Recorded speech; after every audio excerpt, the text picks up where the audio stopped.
Okay. Um, Welcome guys to the correction of Physics 2019 for the National Aptitude Exam into the different medical faculties in Cameroon. Okay.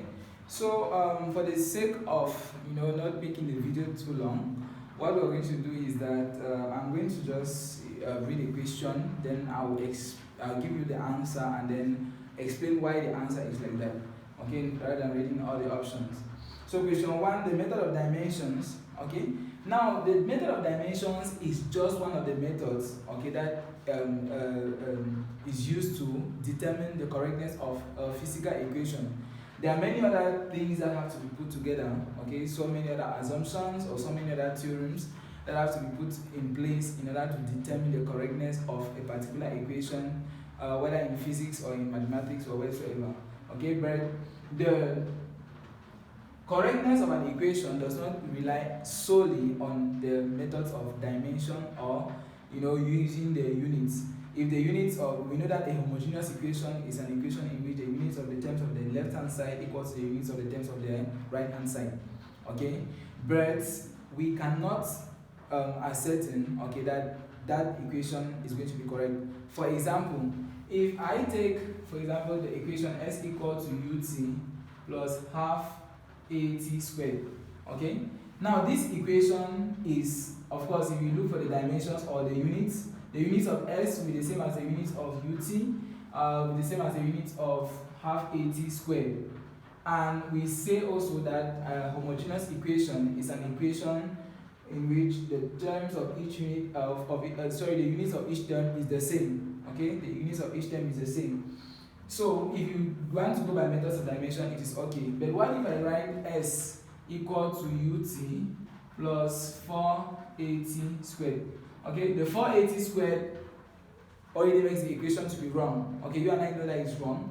But you see, this half has other methods by which the equation has to be derived, or why there are other methods that make the half to be here. Okay, so if I write it like this, the equation is not correct, but the equation is going to be homogeneous. Why? Because there are constants, okay, that can be present or absent in an equation that makes it to be wrong. Okay, so that's why the answer to that question is going to be the A option, which is that A doesn't tell you when the equation is wrong. Now, question 77, they have drawn to you a simple pendulum, and they have given you the different positions, okay, when it's oscillating. So I have this. This can be the equilibrium position.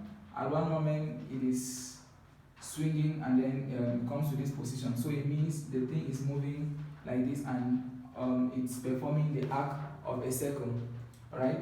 So remember, at the maximum position here, okay, here we have the displacement, okay, is equal to A. Remember that a simple pendulum performs simple harmonic motion, and if it is simple harmonic motion, of course, it's a motion in which the displacement from the equilibrium position is directly proportional to the acceleration of a particle from the equilibrium position is going to be directly proportional to its displacement from that equilibrium position. Okay, and it's always directed towards that equilibrium.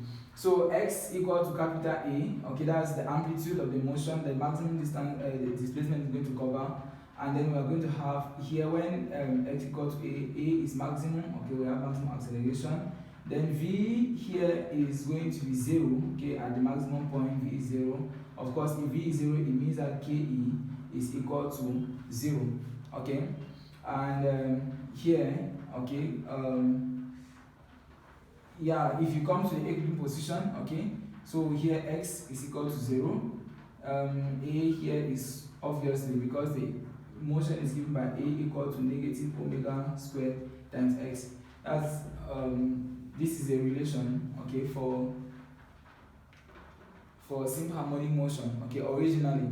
Now, although when you come to the simple pendulum, it's going to be describing either a sine. This is the maximum acceleration actually, but sometimes when you start from the maximum position, it's going to, it will follow a cosine curve, and if you start from the equilibrium position, timing from the equilibrium position is going to follow a sine curve.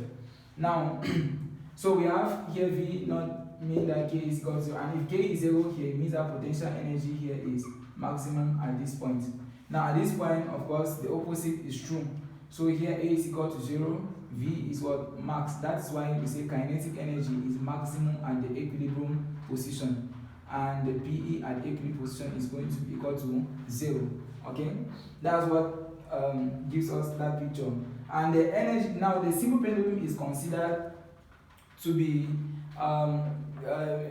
considered under, you know, very light damped systems. Okay, light damped system means that the resistance to its motion is not that much, okay, compared to critical damping and, you know, heavy damping.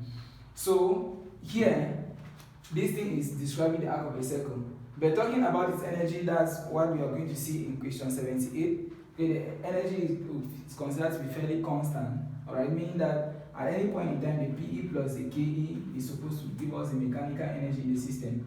So mechanical energy is equal to the PE plus the kinetic energy.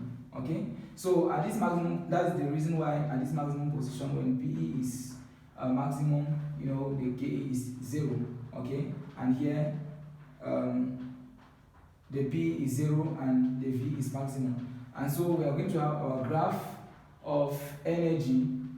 Okay, if you are taking energy against time, okay, you see that with time, energy against time in seconds. Okay, now if let's say we start at the equilibrium position, okay, if we start at the equilibrium position, maybe maximum position, if we start here, for example, okay, here kinetic energy is 0, okay, so it's going to follow this curve. So it starts with 0, it goes to maximum, it doesn't go below, energy can not be negative, so it goes this way. Alright, and then potential energy when kinetic energy is 0, okay, it's going to be maximum, so it goes to 0 just like that, and oscillate. So you see, this is the graph for mechanical, this is a line for mechanical energy, meaning that it remains constant, okay, and this one is the kinetic energy, and this is the potential energy, given that you start from the maximum, from this position, okay, and then you oscillate as it passes through the equilibrium to the other side. Now that's it. So now the main thing about this question is that one thing you have to know is that once the question asks that the bob of the simple pendulum is set in oscillation, if the string gets when the bob is passing through point B, so this is point A, this is point B, and this is point C. So if you are moving, if something is moving around in a circle, once the string breaks, or the string yard breaks, it is going to follow a path which is a tangent, okay, to that point at which it is. So it means that if this string is this stop breaks here, okay, this thing is going to follow a tangent. That's a line that touches the curve just at one point, okay, meaning the way we see it go, it is going to describe horizontal motion, okay, it's going to horizontal projectile motion. And if it was to break here, for example, okay, let's say it was passing through this point and it breaks here, then it is going to be projected in this manner, okay. And if it was here, let me say if it was moving in this direction, it's going to move at the point, okay, at the tangent to that point, okay, touch it like along a path that touches the curve just at one point. So we have, if that is true, okay, it's horizontal projectile motion. And for horizontal projectile motion, u is equal to just the horizontal velocity, okay. So u is simply ux, uy is 0, okay, and ax of course is always 0, and theta, very important, is equal to 0, meaning there is no angle between the path, okay, of the motion and the horizontal, because it is horizontal projectile. So theta is equal to 0. Okay, so if you want to write the equation of motion or the equation of path of this particle, you see that y will be equal to x times theta minus gx squared, okay, sec squared theta divided by 2u squared, okay, 2u squared. Now we already said that theta is equal to 0, okay. So tan theta is going to be equal to 0, implying that y will be equal to negative gx squared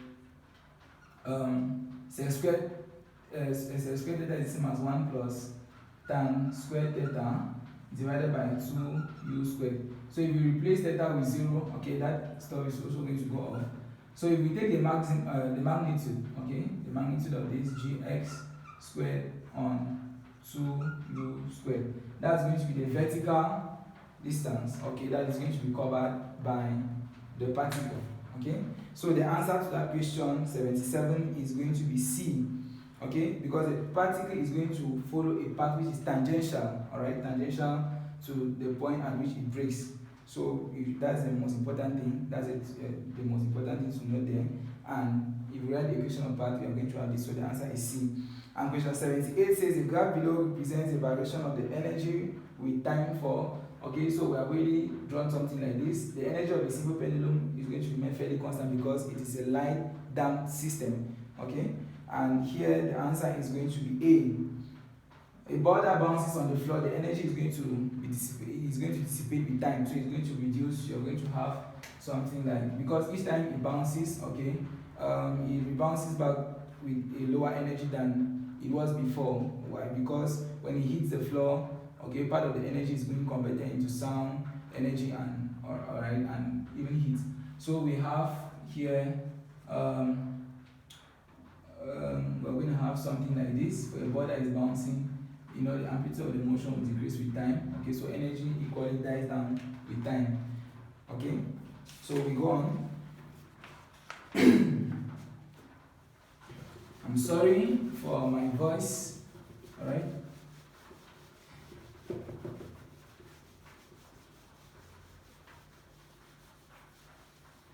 Okay. Now we go to question 79. It says two perfectly elastic identical spheres traveling in opposite directions with the same mass and speed and of 0.01 kilograms and 30 meters per second respectively, collide head-on a smooth horizontal surface. Which of the statements about the motion is true? Okay, so what happens is you should note that you have elastic collision. For elastic collision, okay, the coefficient of restitution is equal to 1. Okay, for inelastic collision, okay, we usually say the coefficient of restitution is less than 1. Okay, and for perfectly inelastic collision, okay, E is equal to 0.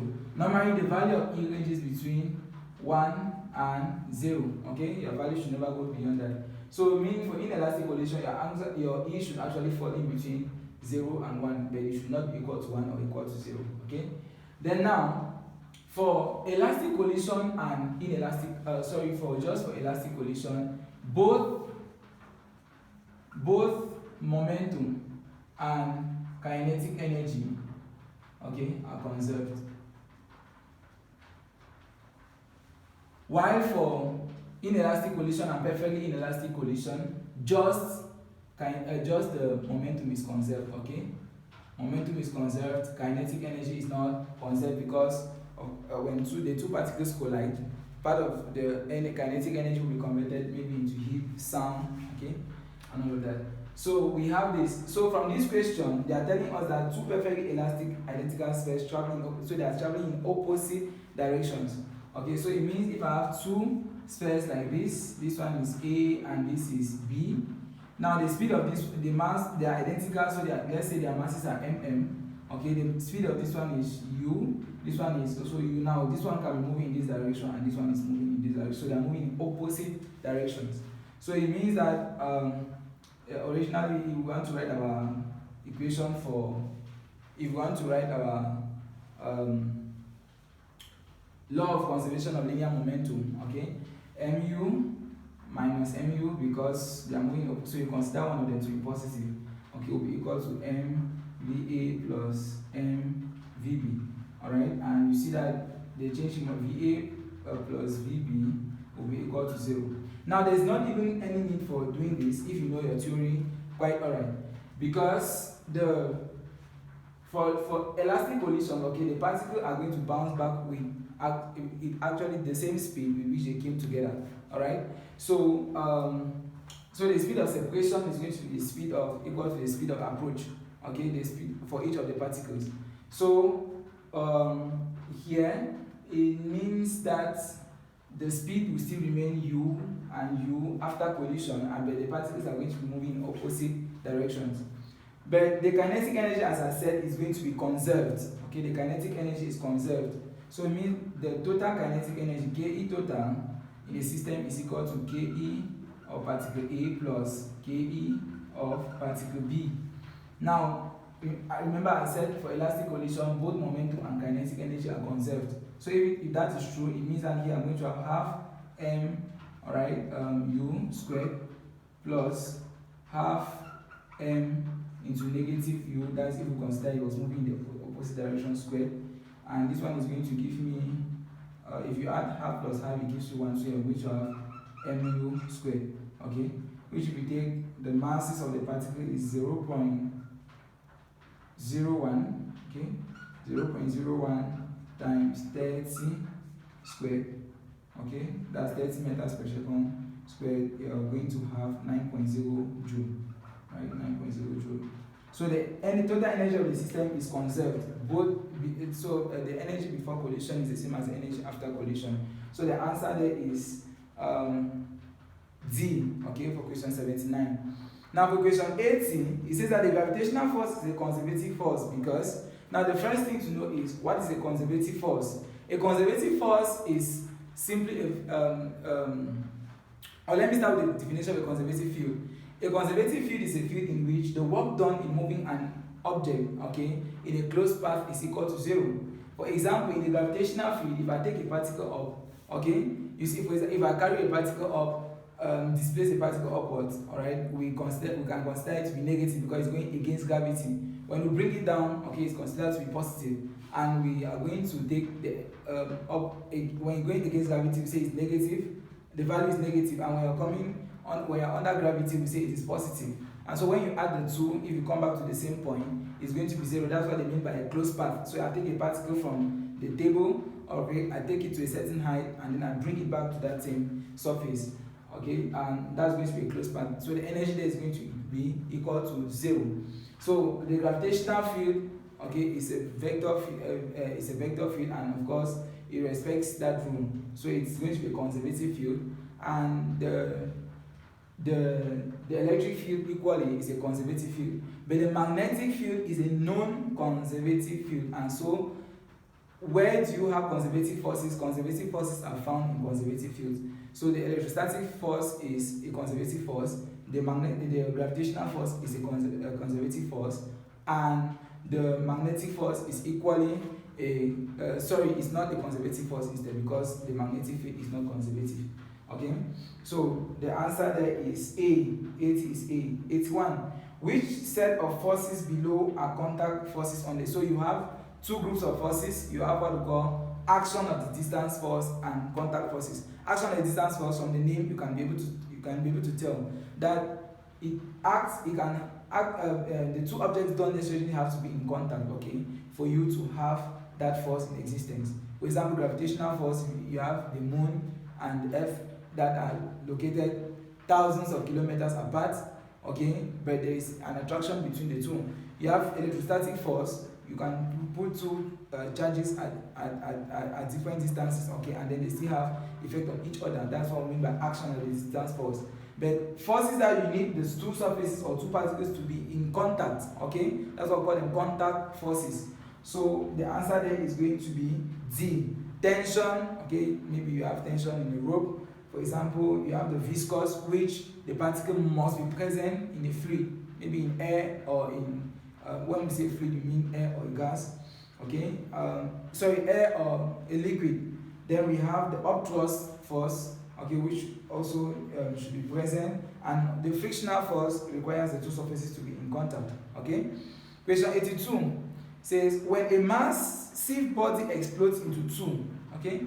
Now imagine, for example, you have a uranium particle, right? Like the question you have in 2017, you have a uranium particle, for example, And this uranium particle originally was at rest. Okay, so its U was equal to 0. Okay. Now you see, if something is like that, the total momentum after the explosion, because when it explodes, it's going to release different particles. Alright. So if it releases 2 particles after explosion, okay, the law of conservation of linear momentum is going to be respected. Okay, it's going to be respected, and so we say that the momenta of the 2 particles are always going to be equal but opposite. Okay, the momenta will be equal, but they are going to be opposite because they have to sum up to give us an initial momentum of 0. Okay, here U is equal to 0. The thing was at rest, so it means that its momentum is actually equal to 0. Okay, mu is equal to 0 since U is 0. Okay, so the momenta of the 2 particles have to be the same. I think there's a question like that, and you have to apply that principle in 2017. And then, so the answer to that question 82 is going to be C. Okay, 83 says the vector A and B are equal if they have the same magnitude and direction. Okay, if they have the same magnitude and direction, then you say the 2 vectors are equal. Now, what is A cross B? Okay, just to call to bring to your attention something. We have also what we call A cross B. We have A cross B, the cross product of 2 vectors. Now let's imagine that C is a vector which is equal to the cross product of these 2 vectors. Now C will be a vector that is perpendicular to both A and to B. Okay, the vector which is perpendicular to 2 vectors, all right, is going to be equal to the cross product of those 2 vectors. And so our answer there is A for that question. Now we go to question 84. Question 84. So consider the equation A cure equal to AU plus AW. Okay, that's the first law of thermodynamics. We said delta cure equal to delta U plus delta W. Now delta cure is change in the heat. Okay, and that's heat entering or leaving the system. Now change in the amount of heat within the system, so delta cure can be positive, okay, when heat is being supplied to the system, or it can be negative when heat is released by the system, or when heat is removed from the system. Then delta U depends solely on temperature. It's called a change in the internal energy of the system, okay, and it depends solely on temperature. Okay, so that's why during an isothermal expansion, delta U is going to be equal to 0, meaning that the gas is expanding at constant temperature. Delta U is going to be equal to 0. Okay, and of course, the internal energy can either be in a positive direction or in a negative direction. Then delta W is equal to work done on or by the system. Remember, delta W is equal to P delta V. Okay, and remember, delta V is given by V2 minus V1, final volume minus initial volume. Now, when work is done on the system, okay, when work is done on the system, meaning to compress, okay, you do the work to compress the gas, the delta W will be negative, okay, delta W will be negative when work is done on the system. Why? Because the final volume is smaller than the initial volume. So if you take Vf minus Vi, it's going to give you something negative. It's very simple. Then if work is done by the system, that's when the gas expands. Okay, delta W will be equal to positive. Alright, we have a positive value. Anyways, that was just an extra or an aside. So the question says delta U represents, okay, the change in the internal energy of the system. So the answer there is D. Now they usually say the specific capacity of a gas, okay, at constant pressure. I think it's a past compu question. At constant pressure, okay, is greater than the specific capacity of the gas at constant volume. The reason is simply because at constant pressure, okay, the gas will be expanding. So part of the energy which is supplied to the system is going to be used to, for the gas, is going to be used to overcome the external, to do external work, okay, because the gas has to overcome some external forces to expand. while at constant volume instead, okay, you are not going to have, the gas is not going to be expanding, so all the energy which is going to be supplied will go to raise the internal energy of the system, okay. And then we are going to have, okay, so that's that. Then we go to question, so 84 is D. 85, they say what is the combined resistance of the 12 ohms and 4 ohms resistors. So I have a circuit like this, okay. Here I have my 2.0 ohms, and then this way I have